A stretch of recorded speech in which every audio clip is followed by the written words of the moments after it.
Most of the time when like ad accounts struggle to scale, it's because if you want to grow your e-commerce brand this year, this episode is for you. What would you say like most e-commerce brand owners get wrong when it comes to doing ad creative? I think the main one is, it's amazing. Like you can find so much information about like the problems that people might be facing and like I said, the failed solutions. What would you say to brand owners who maybe don't have a system in place, like a project management system that we have internally? I would say to them, please put a system in place. It's seriously like one of the most important things. We're on the app to be entertained and we have like this radar every time we know like it's an ad. So whatever you can do to like make it look as authentic as possible, you need to do it. And that's where whitelisting comes in because... All right, guys, welcome to this episode. We're going to be talking about ad creative, specifically ad creative in 2025, touching on what business owners get wrong when it comes to doing ad creative, talking about the systems and processes that we have for our clients and how you can leverage things such as AI in your ad creative. So if you want to grow your e-commerce brand this year, this episode is for you. Ad creative, if you're watching this, you already know it's important. With me, I have Charlotte. Charlotte has been working with me and Hayes for 1.5 years now. Charlotte is an amazing creative strategist. Outstanding words to say. Clients are always blown away by her work. So very, very pleased that she has joined me today for this episode. Thank you. Oh my gosh, what an introduction, Jordan. That's super sweet. Thank you. I'm happy to be here. Great. Well, excited to talk creative. The first thing I want to talk about is why is ad creative important, right? Just like a quick high-level recap. Like if I'm running an e-commerce brand, why should I even care about ad creative? I think let's pull back maybe to like 2-3 years ago, right? What happened with Facebook and everything that happened with consumer privacy. Yeah. It went down a track where now like targeting, you can't really do that within the ad account anymore. So it's like the creative is now the focus point. That's where, that's how you target your consumers. So it all comes from the creative. Yeah, exactly. So you used to be able to do all this interest-based targeting and all these like hacks in the ad account. And as you mentioned, as time has progressed and things have changed, your ad creative is what Meta uses for the targeting itself, right? Mm-hmm. So I guess with that in mind, like e-commerce brand owners watching this, they know about ad creative, right? But what would you say like most e-commerce brand owners get wrong when it comes to doing ad creative? I think the main one is research. I think people forget like how important research is. And I feel like maybe as a brand owner, you've got so many other things to focus on that your creatives just aren't. You might be copying competitors and thinking that that's going to get you like really far. And I do think there is like, you can take inspiration from them. And sometimes when you launch maybe your product for the first time, it's like a low hanging fruit, right? You can check in the different ad accounts, what angles are working. And then that can get you up to speed a little bit faster. But I think a lot of brand owners underestimate like how much research you actually have to do in order to like really speak your customer's language. Mm-hmm. And it goes quite deep. Yeah, for sure. And I think like, as you said, like the level of research and going deep, I think what a lot of brand owners do is that they look at their customer reviews, right? And that's a good starting point. But in terms of going that extra level, and like this is kind of the more like the boring, the dry stuff for brand owners in general, but it's probably the most important, right? Because it's the foundation of everything else. What are some methods of research that you have found are really effective to find those like angles, those ideas that really work? I am a huge fan of like organic research and research on Reddit. Like I think Reddit is like a gold mine for like really trying to understand like the problems that consumers might have. So what I do is like a little tip is I'll literally, first of all, I just start with like, if I don't know anything about the industry, right, I'll just like do organic research on Google, like Google Trends. I'll go on TikTok and I'll just search just to like get a feeling of like what the sentiment is out there. Mm-hmm. And then from there, like I'll know kind of like the pain points, and you literally just Google like, I don't know, let's give an example, like grinding your teeth. You just like do grinding your teeth Reddit, and it will come up with so much. information, and you'll be able to understand like how customers also talk about the problem. Yep. And then within those like first comments as well, the ones that are like most interacted with, you'll know like what solutions people also go for. So that gives you like the failed solutions that you can target too. Yeah, Reddit's amazing. Like you can find so much information about like the problems that people might be facing, and like I said, the failed solutions. Another one is TikTok, like organic research. That gives you like what people are searching as well, but it gives you really good like visual ideas, and you can literally like also see like what organic videos are going viral too, and you can literally just like replicate them. So yeah, it goes much deeper than that. And then there's also like, you have to go deeper in building your customer persona and understanding like what stage of awareness they're at. That's really important too. And I don't know, like from your point of view too, but I feel like most of the time when like ad accounts struggle to scale, it's because in the creatives, you'll see they'll just be targeting like one type of customer at one specific point of customer awareness. And in order to like really scale and to like hit that other stage, you need to like go broader. You need to go for the unaware. And that's the part that gets difficult, is like really trying to crack that. And then that's where research becomes even more important. Yeah, for sure. And I agree with you. I think maybe we can dive a little bit deeper into those stages of awareness in a moment. I think just on the research side, you mentioned there like Reddit, TikTok, those kind of tools, like all the information is out there. It's just a matter of like taking the time and the effort to put in, similar to like if you're writing copy, right? Like most of the work is done on the research phase. Then everything else becomes easier because you have all the information in front of you. I guess when it comes to maybe speeding up the research process a little bit with like AI, what are some things you do with the, like customer reviews and getting those like, maybe it's the most common words, phrases, like maybe what are some ways that we can use AI to help with that? Just getting all this information and making it easy for us to consume. Yeah, it's a whole process. So I would say one point is like customer reviews are a gold mine, right? But you also have to remember that when you analyze customer reviews, you're going after a customer who's already bought your product. So they're already like lower down the funnel.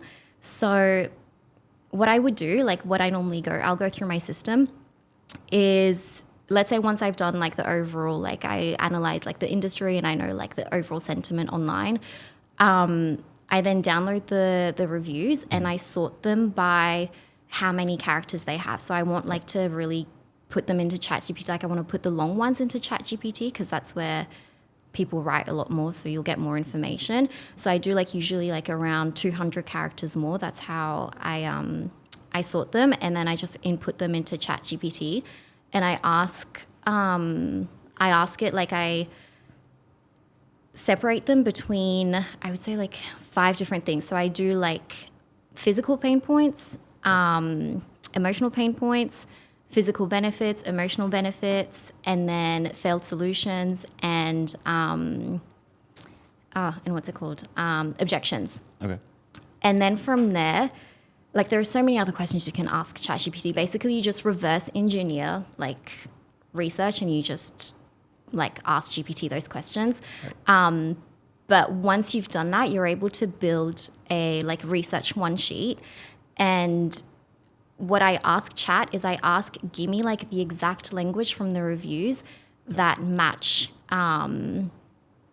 those like failed like physical pain points, emotional, yeah.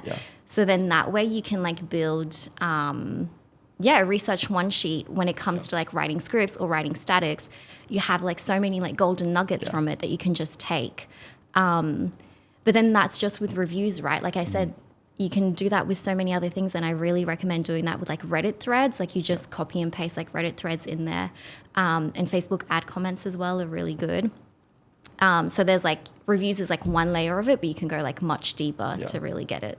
Yeah, that's really smart. I think it's like you said, that having that one pager as well, like it's like next level stuff. But that one pager is going to make your job so much easier when it comes to building ad creatives, which for a lot of people, especially if you're not like a creative, is quite daunting, right? Like when you have to come up with these angles, especially when you're running ads on Meta, and it's so creative hungry, right? And we're going to talk about volume in just a moment later on in this podcast. But the thing with ad creative as well that I think brand owners need to understand is, yes, it's important, but if you do ad creative the wrong way, it can actually be more harmful than not really putting much effort into it at all, right? Because you end up spending all this money. And what I see a lot of brands doing is they end up like throwing stuff at the wall and seeing what sticks. It's a very like, there's no strategy or structured approach behind actually producing this ad creative. Mm-hmm. So I guess like another thing that brands get wrong is that. And what do you do to, I guess, combat that, to not throw stuff at the wall, see what sticks, but instead have some sort of, whether it's like a system that you have on Notion, right, that we've used internally, or another way of like organizing files and content using frameworks. Like what are some of the ways that brand owners watching this can implement to make their process like a little bit more structured? Yeah, I mean, having like a really well implemented system is really important for each stage of the production system, basically. So like understanding like what UGC you're creating, and then having that really well organized within like a Google Drive so that you're able to then reuse those clips and they're not going to waste, and you're not like spending like 10K a month on UGC creation, for example, when in reality, like you could be spending 5 because you can remake like B-roll mashups and all of that. And then, having it stored really well as well, so that the creative strategist can also communicate with the media buyer, and you have to have a really close relationship so that you know like what's been launched and what you can keep track of as well in terms of performance, instead of just launching things, not having like any track of it, so you don't know like what's been up in the ad account. Yeah, exactly. Yeah, I think we've seen some situations where like it's a nightmare, where the content is like just everywhere, and it's not no one's fault. No one's at fault for that, right? Because who knew that you would need such an organized system for all this content, right? But in actual fact, it's one of those like more like the admin side of things, having like, as you said, the organized drive folders with, okay, this is our raw content, this is by creator Amy whatever, and this is her content here, this is like James content here. Like that might all seem very tedious, but trust me, once you have hundreds of pieces of content, you're going to want to know like where that content is and have it organized. Otherwise, as you said, you're wasting like thousands of dollars every month getting new content, or getting content that has no strategy behind it. Or maybe you're getting duplicate content because you can't even remember what you did 6 months ago, right? Whereas you can actually reuse a lot of the content you have, especially for B-roll. So I guess moving like, okay, we have the drive folder, like that kind of system nailed down, organized. What would you say from like a project management standpoint? Because what I see a lot of brand owners do as well is that, okay, they want to produce creatives. Maybe they're working with a freelance editor, and they're just like, hey, can you edit this thing? And maybe it's on like a Google document, and there's no structured process for like what stage it's at and who's owning what.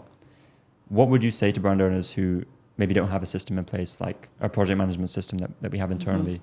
Can you talk a little bit about that and how that works? I would say to them, please put a system in place. It's seriously like one of the most important things. I think with like creative strategy, a lot of it is project management. Like if you hire a creative strategist, it's like half of their role is going to be like project management and making sure it like, if you want speed as well in the ad account and you want to test things fast, like you need to be moving things really quickly. So I would say like implement a project system from the very start, and you will save so much money as well. Like it is so important to have things like clearly labeled, so that when it comes to, for example, like we talked about iterations, you know where things are, you know like the clips that are performing well, you know the hooks that are performing well, and it just really helps with testing new things. Like it can be like testing new angles, testing new visuals, but you need that system. Yeah, super important. And the system, is, especially if you have multiple people on the team as well, to know like, okay, this piece of content is at the post-production stage, which just means that it's like in editing, and therefore it's the editor's responsibility from now on to edit this content and deliver it back to the creative strategist. You touched on iterations there. Can you explain more about, first of all, like what are iterations, and then why should you do iterations? Yeah, I mean, iterations is basically, I think there's like a wrong way and a right way to do it, right? Like, I think there is such a thing as iterating too much, and if you don't, like, you end up iterating on like losers, and you focus on the wrong metrics. Like I did this at the beginning, like when I first started, like there is such a thing as like iteration paralysis, where you focus so much on the soft metrics, but you forget like how much spend has the creative had? Like, is it reaching like the target CPA and the ROAS? Like those are really important. So once you found a winner, like there are so many different ways you can iterate, right? But I would say like the most important thing is like know what metrics you're looking for, know what those success metrics look like, and then iterate on the creatives that are working. And that's not to say like on those losing creatives, forget about them, because whatever you have in the ad account, it's giving you data anyway, so you can learn from it. But yeah, when it comes to iteration, like focus on the winners. There's a whole different way you can iterate, right? Like you can iterate on the messaging. So for example, like you have a format and you just iterate, make different variations with the messaging and target like different pain points. Or once you have like an angle that works, you go for a different format. So let's say like, and that's a really easy one too. Like you can just, if you're starting with statics and you know that angle, like that pain point that you're going after, or that emotional trigger that you're going after is working with your target audience, just iterate on the format. Like turn that into a UGC script, send it off to one creator. Animate the static as well. We've seen that work too. Or even just make like a quick B-roll mashup so that it's even faster. And there are so many different things that you can do with that. Yeah. And then I think with those, like, that's one layer, but with those like true creatives that you know, you'll see them in the ad account, right? You'll know instantly like that one's a winner. Just take it a step further, like change the hook, change the visuals, figure out, the hook is always the most important. Like always try and improve that first. Like it's the easiest one to do, right? You just change the hook and see like how you can improve that, because then that triggers into your hold rate as well. So yeah, it's for those creatives where you know that are working, just change like little visual things, or even like the script at the start, just to see, or the pace. And then one trick too is in the ads manager, you can see with those winners that have had enough spend, you can see you can get a graph as well, and it tells you like where people are dropping off, where people are watching again. And from there, you can iterate like the storytelling and see, okay, like a lot of people are dropping off at like second 5. What's happening at second 5? Oh, we've got like a really boring visual. Let's change that up.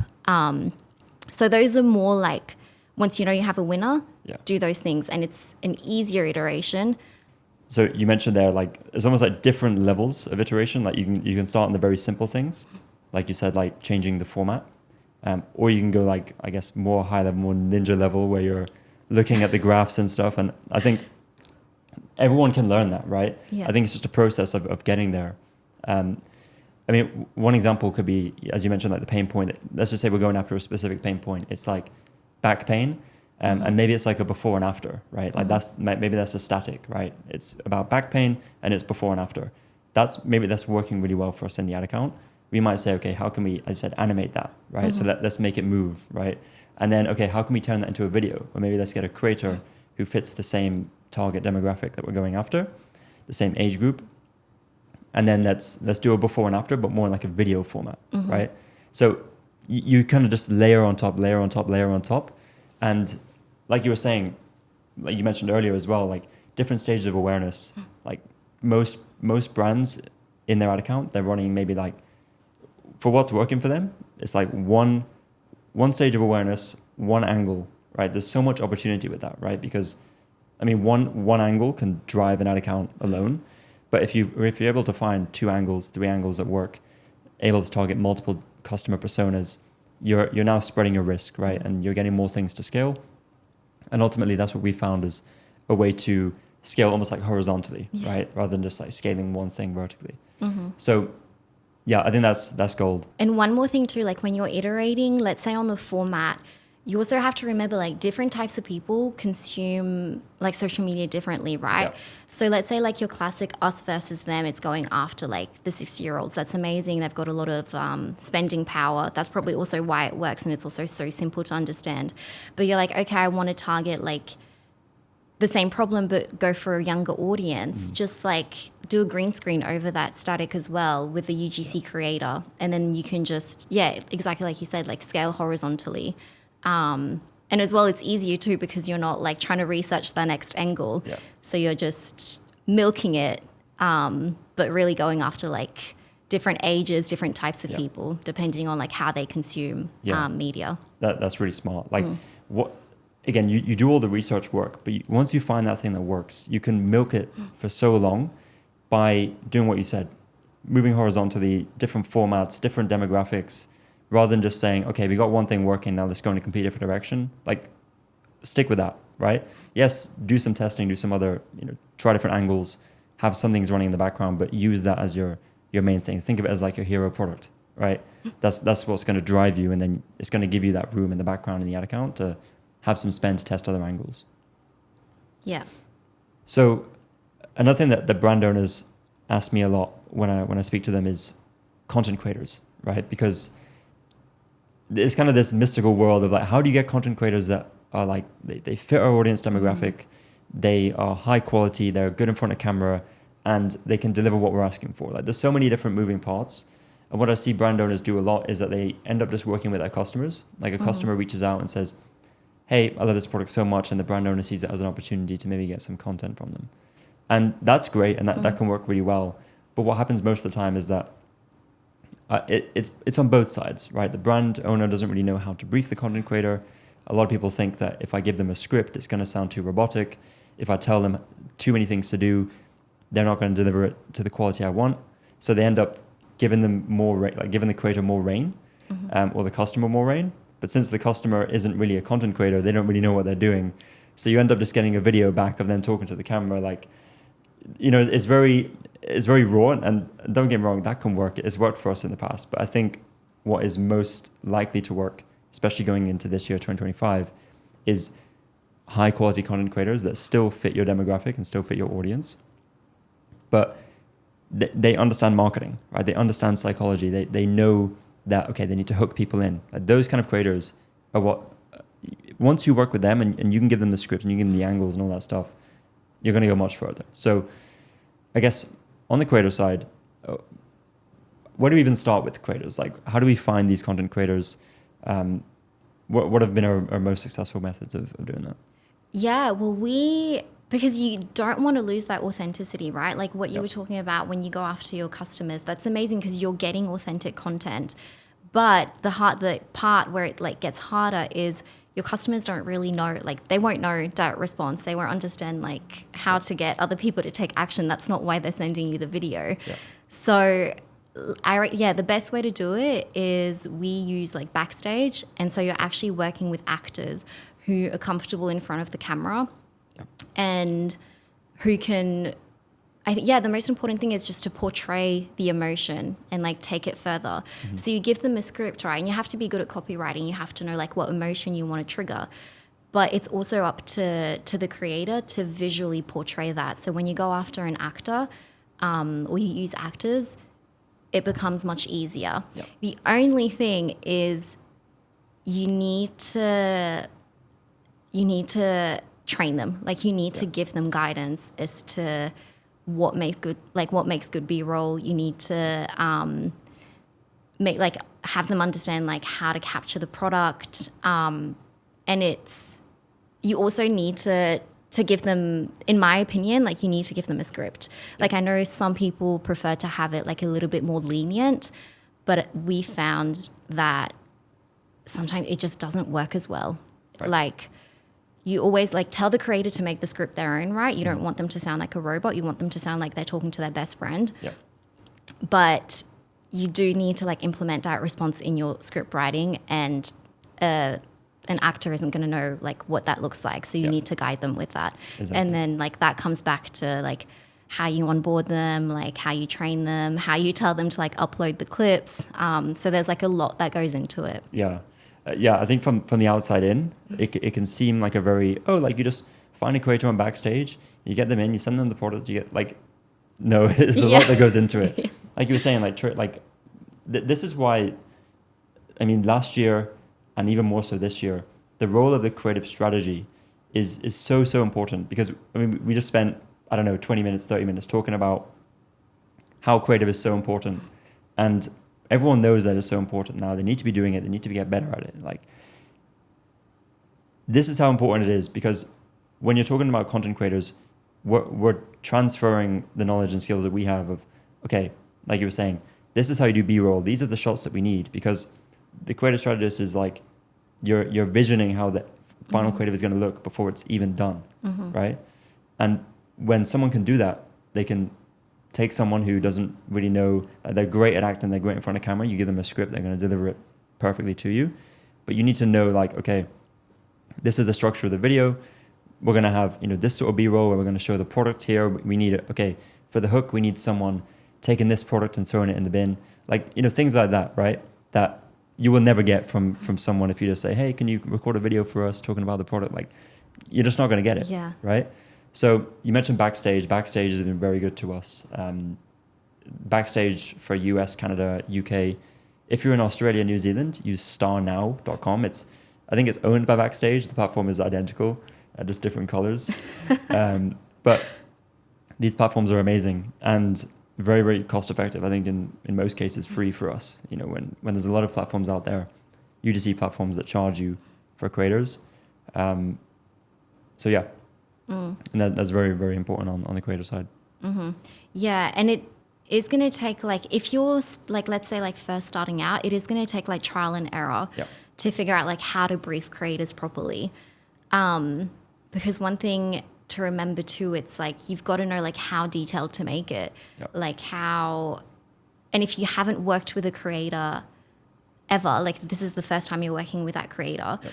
Like, how are you going to brief them? Are you going to give them creative freedom? Are you going to give them that trust? But you won't know until you work with them to see like what their work is like, unless they're like, they've done UGC and they know, and they're really good at acting on camera and they're good at B-roll.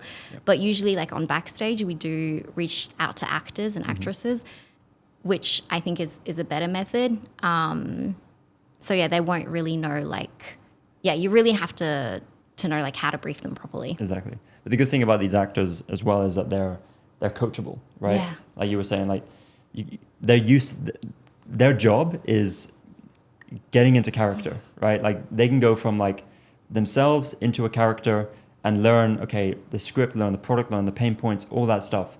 And we're not just reaching out to like random actors, we're also reaching out to actors that are within the demographic, like the age group, the gender, the specific audience that we're trying to go after, right? So it creates this unique but very good mix of these traits.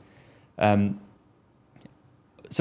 on the side of like content creators, I want to just touch on like frameworks a little bit, because we've spoken about the need for like a structured approach, a strategy coming into ad creative.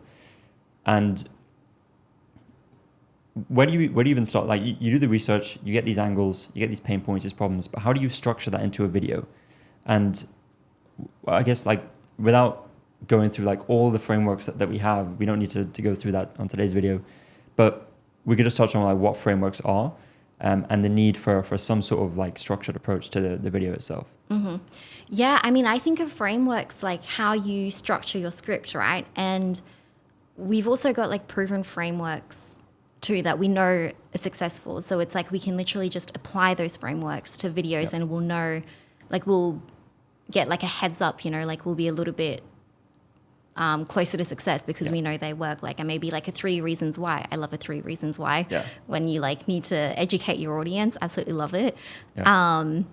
But it's how you're going to structure your copywriting, and it differs as well based on like what customer, like where your what stage of awareness your customer is is at. So, Yep. for example, like, do you need to go for like a problem solution? Do you need to just address like Social proof. social right? proof? If Yeah, they're further exactly. down. Yeah. So it really depends like on where your customer is at. Yeah. So with those frameworks, let's say like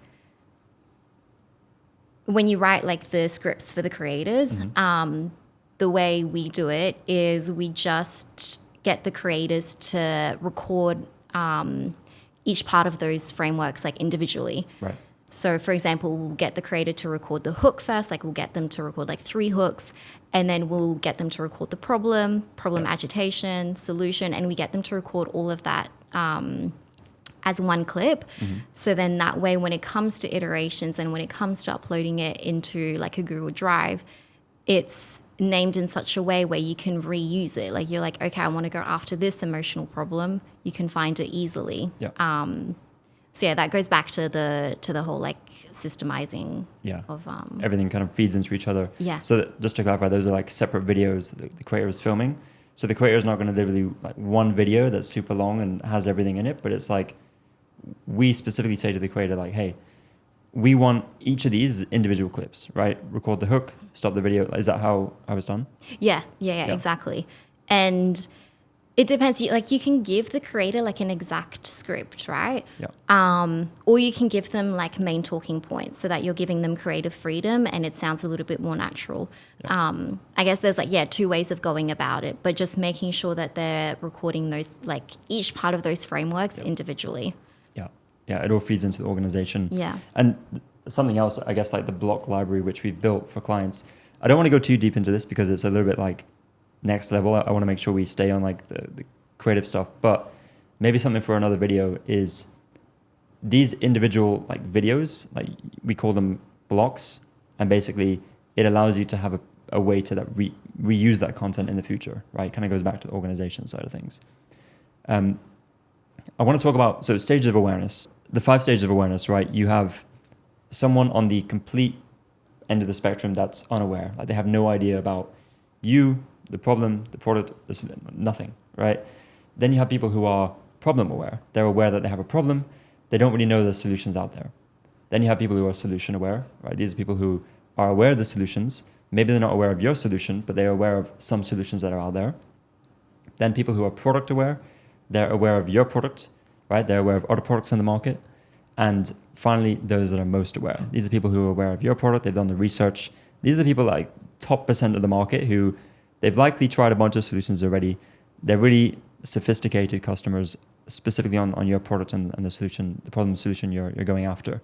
But with the stages of awareness in mind, like why should we even care and why should we even take that into account when building ad creatives? Well, it just goes like it's the most important part, right? It's like you need to figure out where your customers are at and how you're going to speak to them.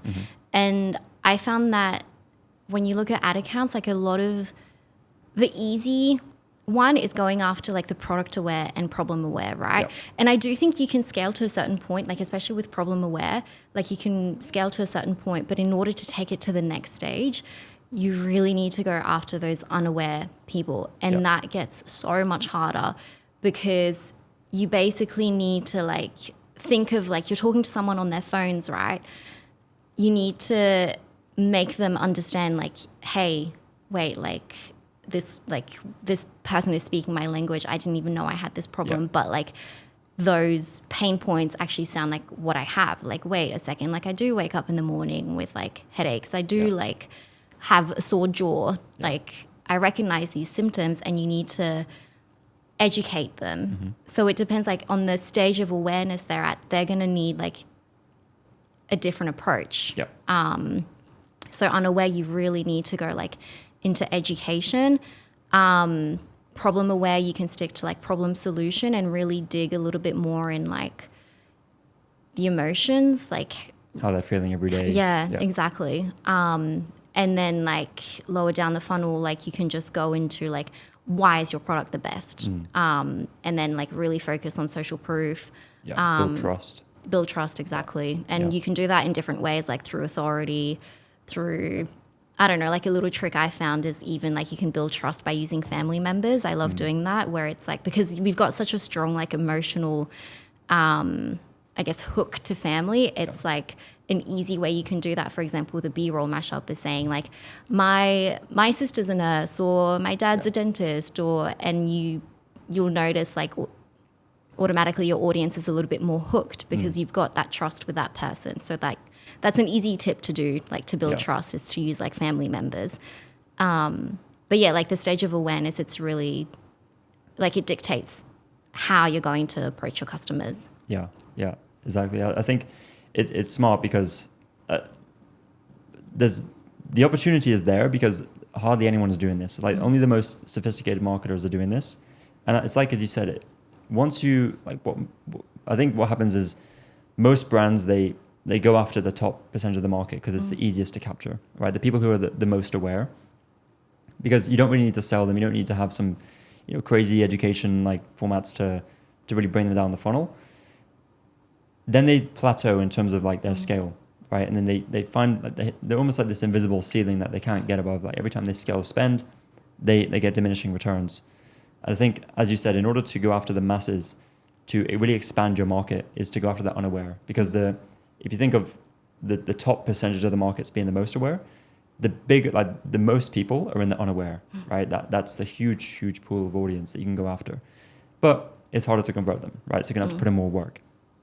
So I guess this kind of segues us into how do you actually do all of this, right? Like, because a brand owner, like especially if you have a small team, maybe it's just yourself and a few other people. What does the creative team look like? If you were to do this maybe in-house, internally, what are some options? If you could just tell us a little about that. Yeah. Well, I think you need different roles, right? Yep. I would say you would need like a creative strategist, and that creative strategist can be the media buyer too. It's just harder to find like that talent that bridges like both of them together. And you need an editor, like a really good editor as well. That is so important. Yeah.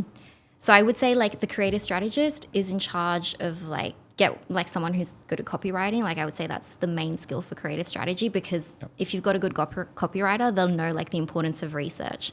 And then someone who also is like organized too, because like I said, a lot of creative strategy involves around project management. And then, an editor, potentially a media buyer, unless your creative strategist can be the media buyer, but it's harder.